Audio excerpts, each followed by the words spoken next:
Good evening, ladies and gentlemen. It's wonderful to see so many of you here, particularly since we have twice as many seats, it feels, as usual.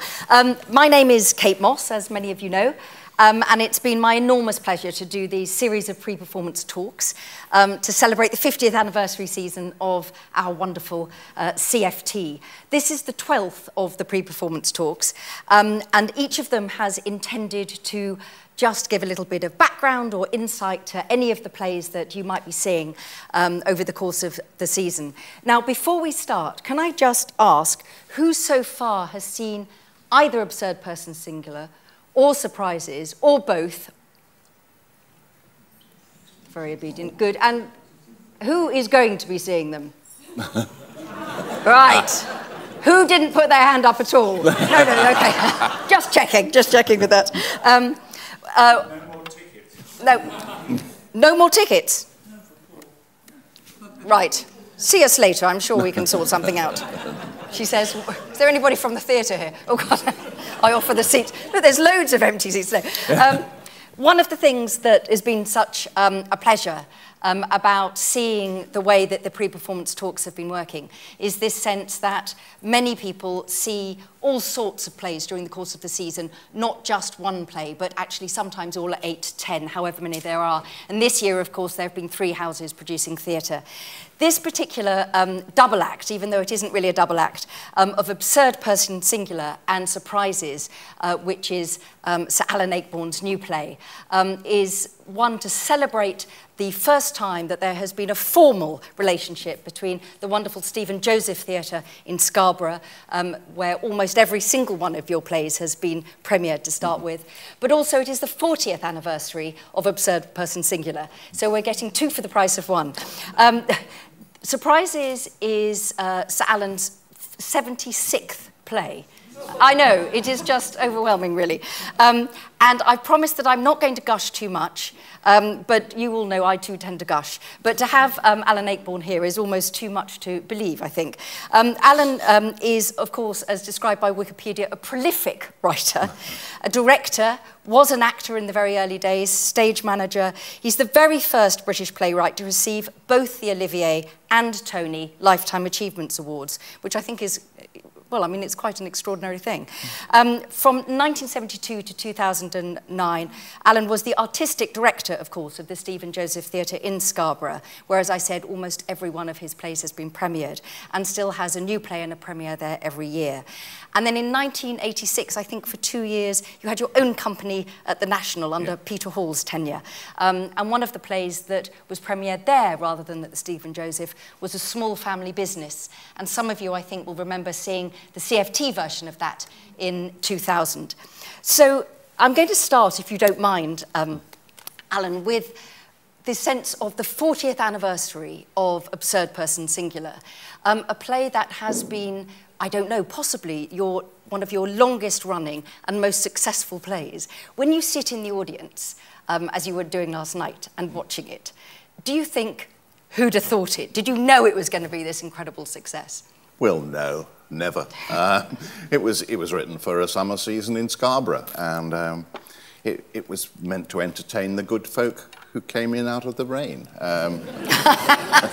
Good old summer. Yeah, summer in Scarborough. It's a surefire bet that sooner or later you're going to get an audience.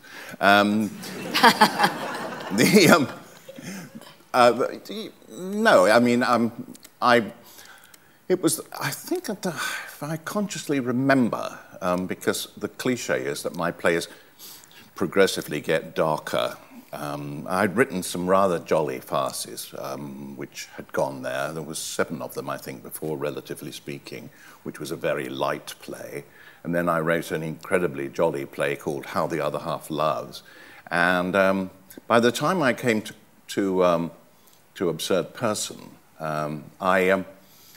we got into the first run-through of it, and it's quite a hard little creature underneath. It makes a lot of quite spiky social comments, which I wasn't even aware of until I looked. And at the final moment of that play, because there was no audience in we did the blackout, and there was a long, long silence, and as actors do at the end of a play, and they were all standing next. We hadn't rehearsed the curtain call. And when the lights came up, they were still standing there. I said, I think we might have something a bit different. And that was the understatement of the year, I think. And certainly from that point, Absurd was a sort of, I reckon, was one of my keynote plays to divert my writing into a different type of writing. The darkness submerged again for plays like, I always forget the sequences, but...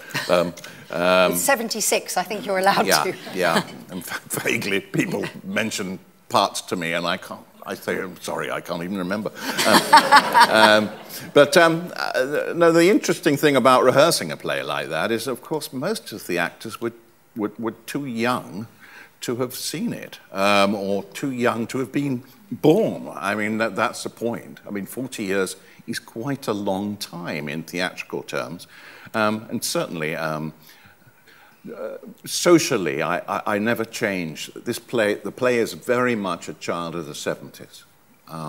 And people say, don't you want to update it? Well, the big enemy to updating a play like Absurd Person is, of course, the mobile phone. Mobile phones make nonsense of pre-mobile phone plots. I mean, why don't they ring each other? Is the big question. And certainly Sidney Hopcroft as a character would never be off his wretched mobile. He'd be talking all the time, and he'd never talk to anybody, and be wheeling and dealing. And so would Geoffrey, and so would probably Ronald. But also, beyond the mobile phone, I think it's an observation of how perhaps as a society we behaved at that time. Because what I've experienced in my lifetime is a very, very big change of social levels, which is broadly known as women's lib. When women began to regain the stage, they'd slipped off slightly, it's still in progress, actually, but it's slowed up a bit. But at that time, it was trite dramatic. Women were beginning just after I wrote Absurd, they were beginning, you couldn't write a play like that with none of the women having jobs, certainly, no. And none of them being professionally trained. I mean, they're all housewifely, and Jane says all women are interested in kitchens. You know, it's rather sweet. But you got a roar of laughter and approval. Yes, it's a sort of. But then you have to explain to actors who weren't born then exactly where their attitude to their menfolk are. But why does Jane put up with Sidney? Because she's been told by her mum that her husband might well be right most of the time, but maybe it's swung the other way. You know, women nowadays always assume their husband's totally wrong, I've followed. Do we think that's fair, ladies? I've swung with that, but I mean, in doing so, I mean that my plays have. Peter Hall was rather sweet about them. He called them social documents of their time, and I hope they sort of say to today's audience, to today's young audience, this is how we were, this is our attitudes to each other.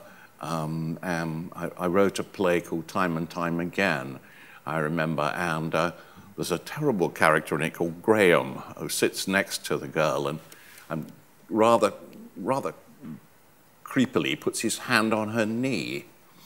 And the actress looked at me and she said, when do I slap him? And I said, you don't, because he's your boss's, your boyfriend's boss. You just sit there and just hope to goodness he'll stop it. But you know, that sort of thing is quite interesting.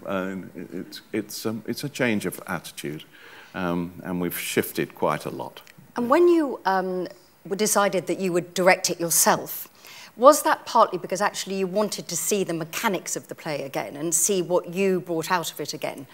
Or would you have been happy with somebody else doing it and you directing surprises? Because you're doing both plays, you're directing them both. Yeah. Well, no, my joy, I mean, both plays have, and one of the joys about seeing both is that the same company inhabit both plays. They are the same actors. And that is something you don't often see these days, and it's a sort of theatre with which I grew up, company theatre.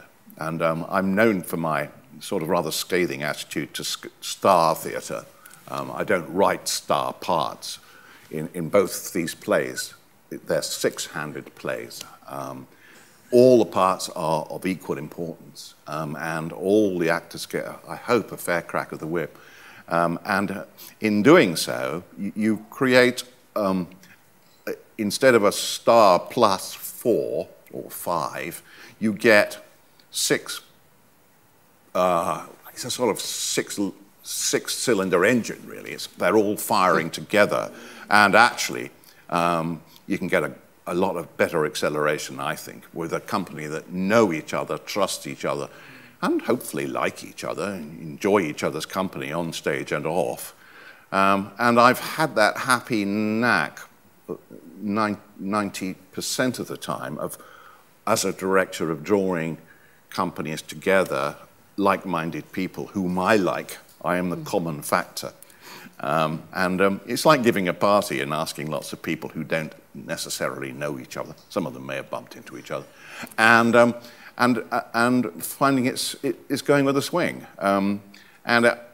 So all the companies become families. And it's very lonely writing, really. You sit there in front of an awful screen these days and you whirr, whirr, whirr. And I always say that the blank screen is the best bit, and then you type Act 1, Scene 1, and you've already ruined it. Because it's a perfect play while you haven't written it. And every line you write, you go, oh, that's another compromise I've had to take. You know, why the heck did I call her Deirdre, for goodness sake? And so on. But it's really, well, you'll know, you're a novelist. It's down to you, really. And there's nobody there, unless you collaborate with someone, to say, what about? But once you finish it, I'm then like a kid who's just invented a new board game. I run across the corridor and find some people to play it with me. Called actors and stage managers and designers and all that. Because this playwriting is like the author's here, the initiator, and then comes the director, in which case is both me, and then you have to involve all sorts of other disciplines. The great thing about theatre is anybody can be in theatre. I mean, there's always a bit for you. And you look at it and you think, oh, I'd like to act, as I did. And then you look again and you think, hey, no, there's other things, you know, sound designers. And I do 90% of my sound still, and both the plays here, I did the sound for. And I think they're called soundscapes and are rather grand. But I mean, I still love tinkering around on the fringes, but involving other people whose skills differ. The lighting designer, the stage management, who make all the scene changes possible. I mean, you set the problems and other experts solve them. Yes, but I mean, it's great, and so it becomes the least lonely job in the world eventually, a playwright. And as you were saying, I can't imagine writing a novel and then hoping to see someone reading it on a train. and you look at them and they're scowling at the page, and you think, are they checking their emails? Have they no sense of humour? Are they Bolivian? They don't understand it. But at least you get a chance of that ultimate business of putting it out in front of an audience. And thank God, a lot of the time, getting that response, which is which is tremendous and so exciting. So with Absurd Person Singular is a 3-act play, and Surprises is also a 3-act play. And there is this sense of the nature of love, how long love might last, the compromises any couple, whether they're in the 70s in a different kitchen at each Christmas, or actually at some point in the future in Surprises, the negotiation that will go on over a period of time. Did you write Surprises as some sort of future response almost to the questions you were asking in Absurd Person Singular, or were they separate and they are here by happenstance on the same bill? They're probably, they happen to share the same cast and sexual persuasion, 3M, 3F, really. I think they probably do link, but once Absurd was in my mind as the other play, I think we're still finding things, and you go, oh, that's a bit of Absurd, isn't it? That rings in Surprises. I mean, Surprises is. I was, as a kid, one of my great reading fads was sci-fi, and I loved it. Our best sci-fi is stuff that takes a logical trend, like Ray Bradbury or one of the great writers do in sci-fi, and just takes it to a sort of logical or illogical conclusion. I'm just fascinated at a time now when we are sort of semi-cyber society. I mean, and you read newspaper articles about medical advances galloping along, and you can write a doomsday sci-fi where everybody just gets blown up and you sit in a hole in the ground, and those are sort of very gloomy films. But if you take the positive sides of it, which I like to do, and say, well, supposing we survive and aren't stupid enough to blow each other up, what will happen to people who keep having, I mean, I've got an artificial hip, and it's extraordinary. And I know people who are artificial from the waist downwards, and so on and so on. And ultimately, they're going to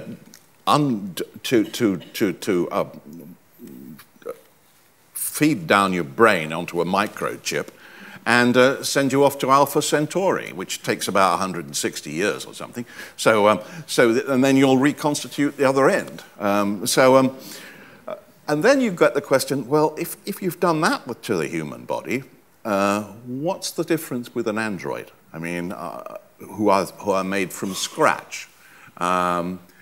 If we are 99% metal, what's the difference between us and an android who's 100% metal or plastic?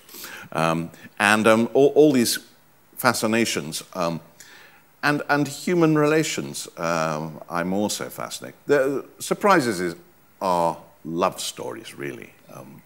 I describe them as having their head in the future and their heart in the past. I mean, people, I think, please God, will still fall in love or need love.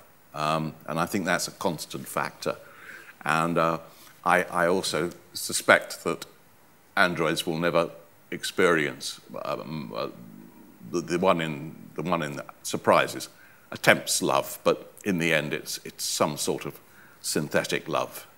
And alongside that, he attempts humor. And I think humor and love, the cliche in fiction is the boy and the girl laugh together and then run down the hill and then make mad, passionate love at the bottom. And the laughing is part of the loving. And if you look at the small ads, the Lonely Hearts, how often do you see GSOH, good sense of humor? And that seems to be what we all need. And unfortunately, there aren't many people with good senses of humor. It's quite hard work. Because people say, oh yes, I've got a great sense of humor. My wife always laughs at my jokes. And of course, that sense of humour and what is funny is in a third-person singular as well. You know, we hear all the laughter off stage most of the time, filtering through from the kitchen when Dick is being hilarious, as it were. Yes, yes. He uses humour as a weapon. And I think one of the greatest services I did to an audience, certainly, was never to bring them on. Dick and Lottie Potter never appear, and they are nightmares. And I started that play in the sitting room. And Dick and Lottie were there, and it was quite appalling. It was the Dick and Lottie show. As soon as they came on, and I thought, well, anyway, it's got to be more interesting than this, so I set it in the kitchen. And once it was in the kitchen, it became off stage, as it were. And I discovered the first of the basic rules of theatre, is always learning, is the choices you make early on about plays are very, very important. Time is very important, and location. Yes, it does. Yes, you can move locations, but time span, how long does it take to tell your story? I would say it takes 3 years. From one Christmas to the next Christmas to the next Christmas, which is about the minimum you can take it. The nicest plays are the Aristotle version, 24 hours, nice and short, one location, very intense. But often when you have a story to tell, you need to choose how long you need to take it. Time is very, very important.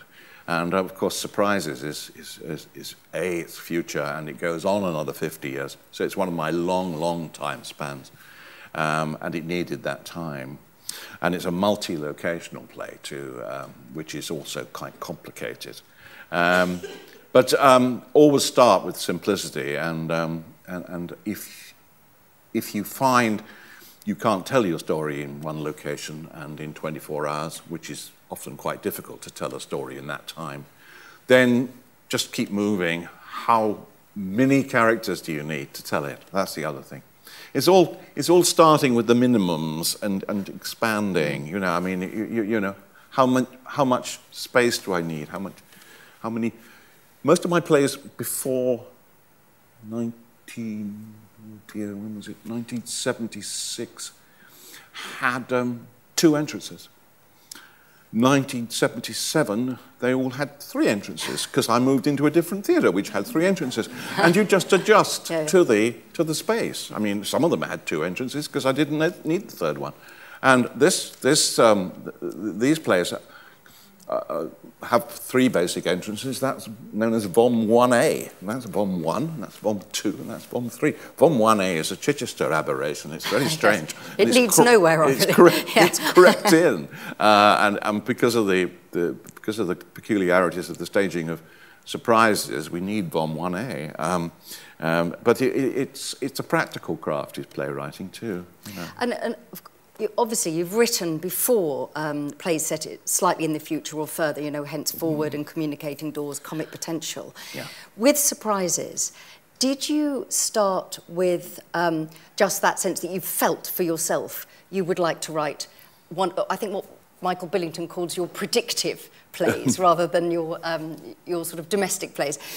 Or did you actually have, because you had the company of actors you were going to use, a sense of producing particular roles for people? Which comes first, the idea, you've mentioned location, or the characters? The idea always comes first. You need the idea, which is the only thing you cannot legislate for.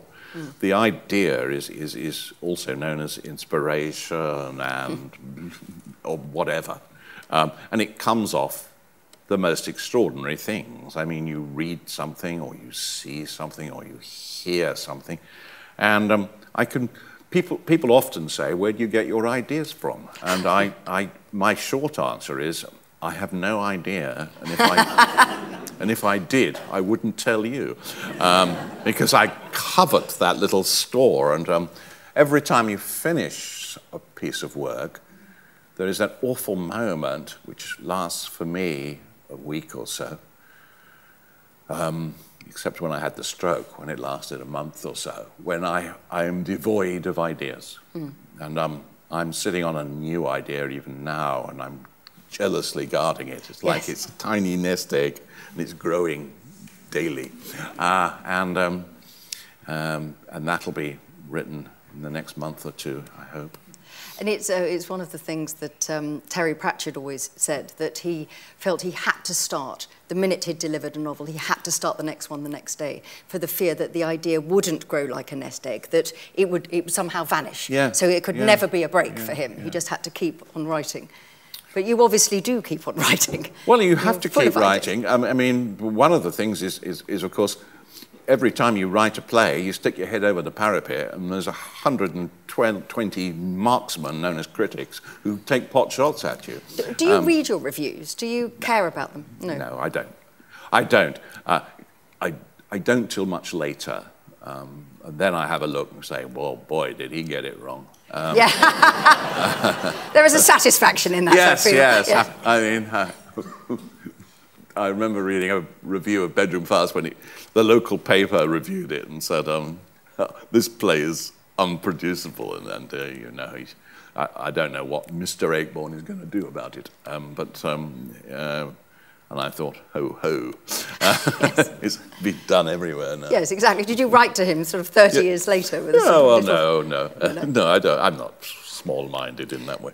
But when you sit in an audience, as you were yesterday, on the, you know, when both plays were pressed, as it here, do you find it hard to watch your actors, listen to them? Or do you find that, particularly now you've created this wonderful theatre in the round for us here, that you are actually looking around the audience, looking at people's faces, trying to think, have they got it? Do they like it? You know, are you gauging, who are you watching? Yeah, well, yes, I do watch audiences quite a lot. And there's a sort of strange rhythm to audiences. People who laugh best are right at the back. And in the cheap seats. Glum people are sitting in the front. Right. Come on, pull yourselves together. Yes, I mean, there were two people, I kid you not, who sat those two seats on the first preview of Absurd Person, and I thought they died. So it's just a problem, I'm telling you, Alan. No, and the man suddenly did this huge movement of looking up, nowhere near, and people were trying to kill themselves, and dogs were biting people, and all sorts of things were going on, and he was looking, and I thought, is he on the same planet? Is he an android that's been badly programmed? And then they left.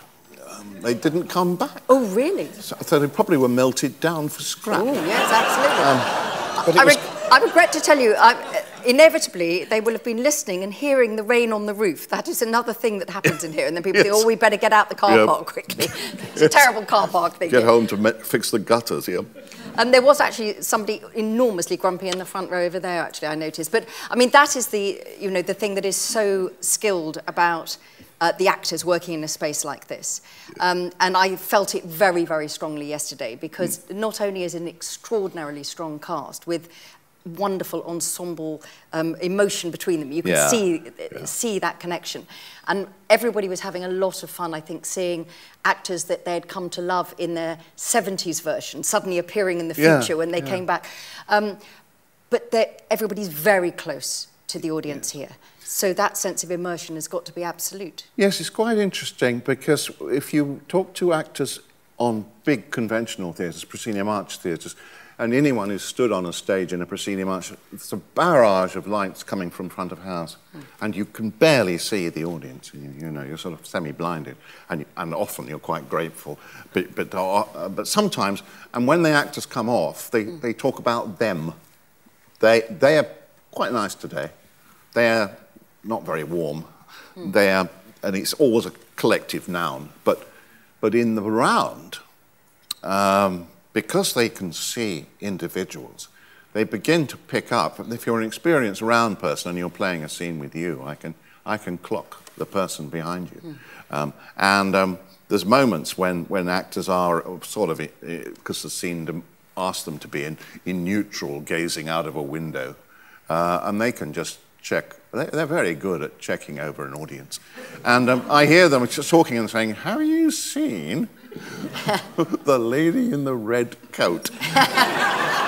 Is she here? No. Yes. No. And exactly. And they tend to avoid certain people that could set them off, because there's certain people who just get hysterics, you know, and you don't want to engage with them too much, because they might corpse you. But yes, exactly. Sort of doing it. You've worked obviously in the round that you are. I was going to say renowned for it, but then I am so sorry that was an undeliberate pun and not even funny, as I think have just established. But you work in the round a great deal. But you did then have this not quite sabbatical, but this period of time in the mid-80s at the National Theatre on the Olivier stage, which is about the biggest you can get. Yeah. Did it give you an excitement in the way that it changed your writing or your directing, or did it feel like an uncomfortable experiment and you preferred to go back to the sort of the more studio space? Peter Hall is a crafty man, and he wanted to lure me out of Scarborough, and I wasn't going to come for any reason. And when I was in my prime, which I'm not, I have to say now, I got quite a lot of offers to go and direct in other places. And Peter tried a couple of times, and then he said to me, "Would you like to form your own company?" And I said, "Wow, yeah, that would be nice." And because the toys were that much bigger, in Scarborough, you know, you're limited to a company of, well, maximum of 8 or 10 at most. But in the National, it's 20, 25, plus understudies. And the budgets were bigger. Everything was bigger. The space was bigger. The audiences were bigger. And I wanted to find out if I could play with the big boys' toys, really. He offered me the 3 auditoria to do 3 plays in.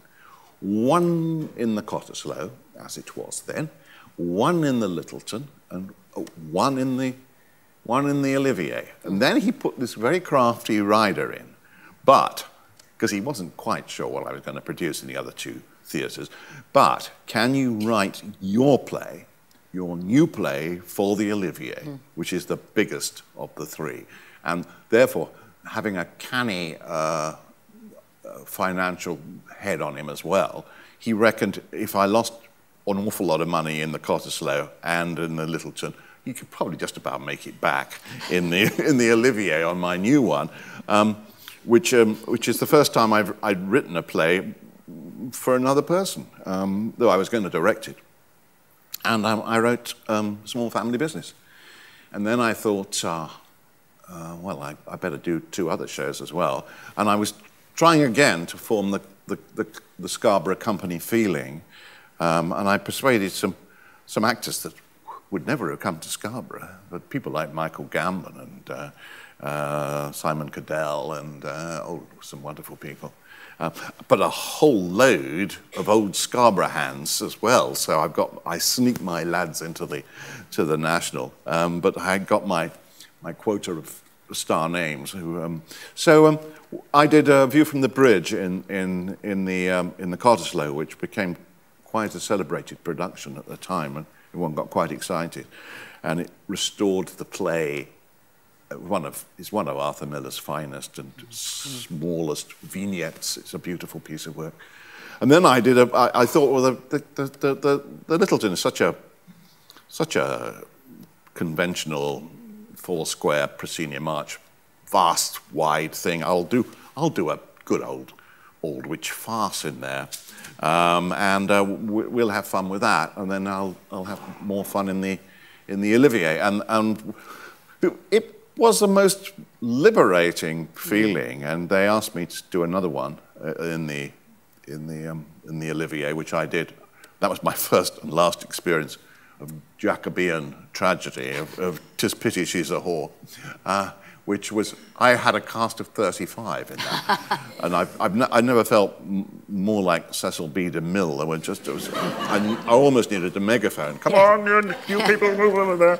And it was a wonderful feeling. But in the end, Scarborough pulled me back. And I really wanted to I think what convinced me that Scarborough, I spent more on 'Tis Pity, which was a huge, huge production, and money was pouring in from the national coffers, and allowed us to do it.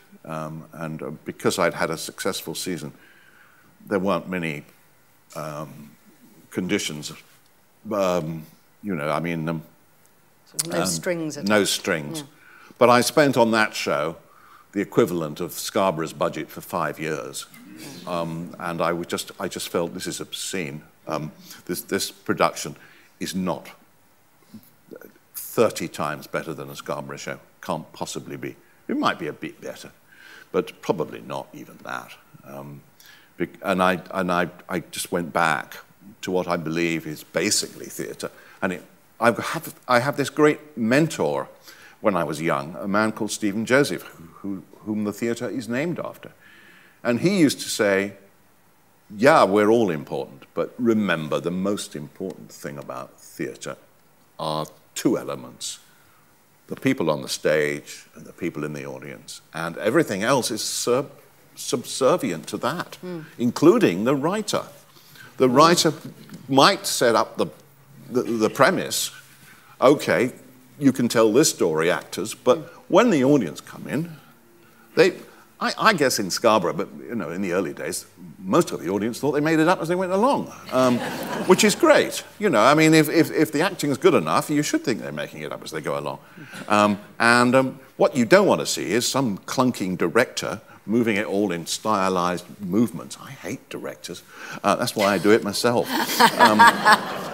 Because they just stand between the actor and the play and the audience. Good directors funnel, but a lot of directors embroider it. They hang tinsel all over the characters, and the audience is peering through and thinking, well, I can't quite see where the play is, let alone...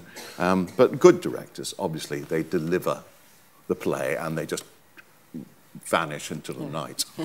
And I think, you know, as I say, if you go out of a theatre singing the praises of the stage management, then the stage management have got it badly wrong, because the one thing you don't notice, unless you're a professional stage manager, in which case you do watch and you go, wow, that was a good scene change.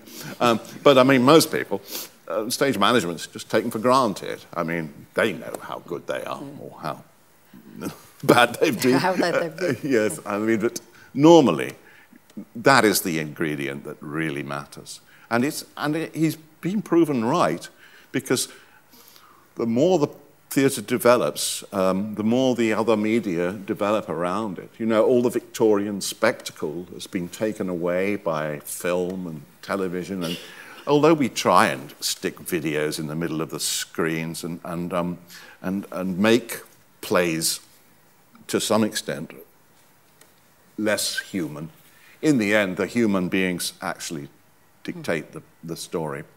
But when we're here celebrating the 50th anniversary. Yeah. Your first play, I think, was 1959. So you have seen enormous changes, you know, that great sort of hope and excitement of the Arts Council and then the National Theatre and the development of British theatre. It seems to me that in some ways, even though I know you've spoken out against the celebrity casting, that we are in a, not quite a golden age, but that theatre is in rude health. Do you feel that or not? Yeah, it's good. It's good. Yes, I mean, there's an undercurrent of good writers coming up, and that's always a good sign. There's some very clever, some wonderful actors. I've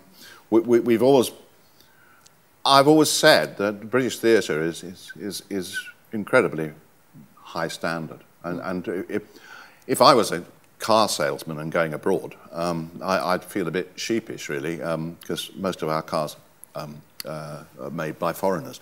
But if you go abroad as a theatre person, you're given healthy respect, because British theatre, on the whole, the standard of actors, the standard of productions, and the writing talent. I mean, it's lovely being a writer in our culture, because you become part of this enormous swathe of wonderful writers that have been before and continuing past you. And you're swimming in a very distinguished pool, you know, so it's a great feat. That it is in such good health is in no small part, I would say, down to you, amongst others.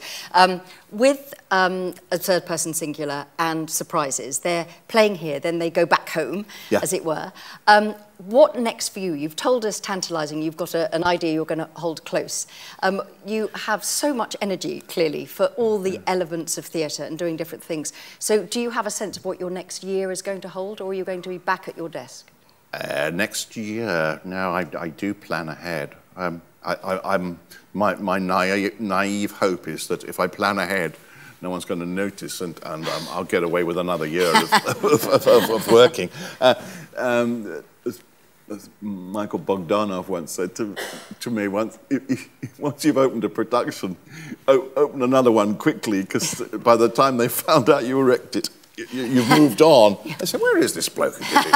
Oh, he's working in Hong Kong or something. You know, but no, next year I'm hopefully I'll do another revival, and that will be paralleled with a new play. And I've got fortunately a very healthy back catalogue of plays, and a lot of them I would like to have another shot at. But I'm also doing, I'm going abroad to Seattle at the end of the year. They asked me, and I thought, well, I've never been to Seattle. One last question before I give the audience a chance to ask their questions, if there are any. It seems a ludicrous thing to say, but given you have 76 plays and clearly brimful of ideas, do you have, you know, those ghastly favourite children? You know, when you get a note saying, could we please do an amateur production of this, or would we like to revive that? Are there ones where you go, oh, good, and others you think, not so keen on that one? Well, yes, like any parent, you know, there's a lot of them standing out front, and they're the pretty ones with, and everyone says, oh, that's lovely. And the little ones standing at the back with the spots and the band around their teeth. You go, me, I never chose it. I like the ones that aren't picked quite as much, whereas, you know, everybody likes the Normans, or most people do. And Absurd is one of the popular ones. And How the Other Half Loves is one of the popular ones, and Relatively Speaking is one of the popular ones. But the other, I was very glad to see a revival of Absent Friends in London at the beginning of the year. Jeremy Herring did a wonderful production of a revival of that.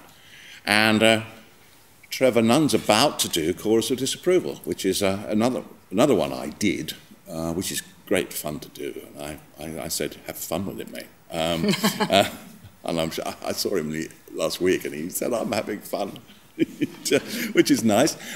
No, I think the little ones that, plays like Time of My Life, which is an interesting play, and it plays with time again, but it tells a story three ways. One of the strands goes backwards, and one of them goes forwards very fast, and one of them barely moves at all. And it all pulls together into... and it's a bit Priestley-esque, really, and J.B. is one of my favourite writers, and his experiments with time and done and all that business is a play I'd like to have another go at, because it's a very human play, but no, and plays like Joking Apart, which I'm also very fond of. But no, I'm really, it's a practical thing. I mean, what on earth can I do that matches what I'm trying to write, really? Yes. That's the pragmatic question I have to answer. And theatre's always about money in the end. It's so boring. It's always about, can we afford to do this? And squeezing, I mean, it's no different now than it was when I started. And you're just constantly working ways around it. I quite enjoy it, actually, trying to make, you know, I mean, I wanted to make Surprises quite a big play, and because I didn't have enough actors, or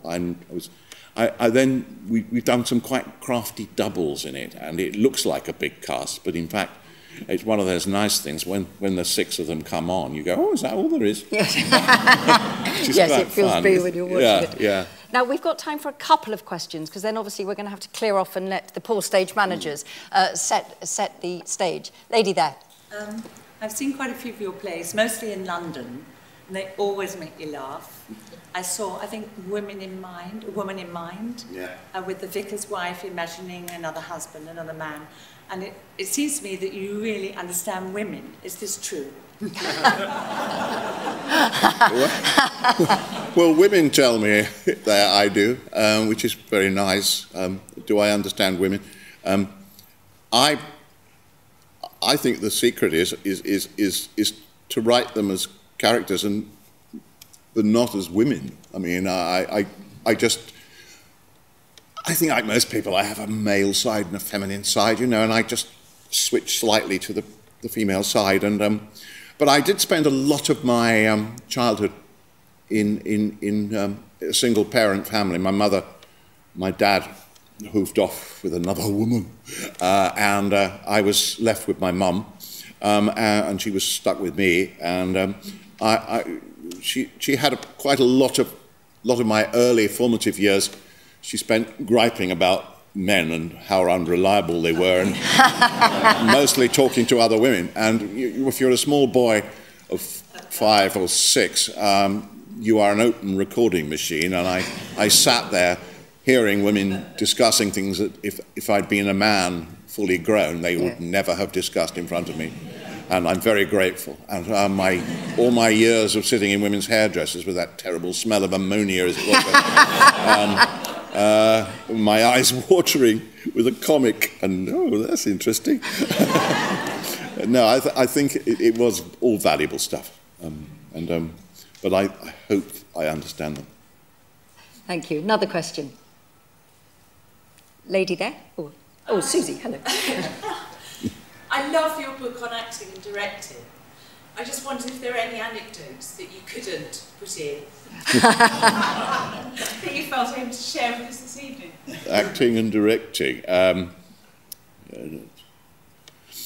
Well, my acting career was very, very short-lived, really. I did it for 8 years, I think, which is quite long enough. And I slowly began as an actor, as a director and a writer, to give the actor the elbow. And I was, but I must say, when we were writing for the company, and when Stephen had a couple of resident writers, both of whom were working members of the company. I was an actor, and latterly a director.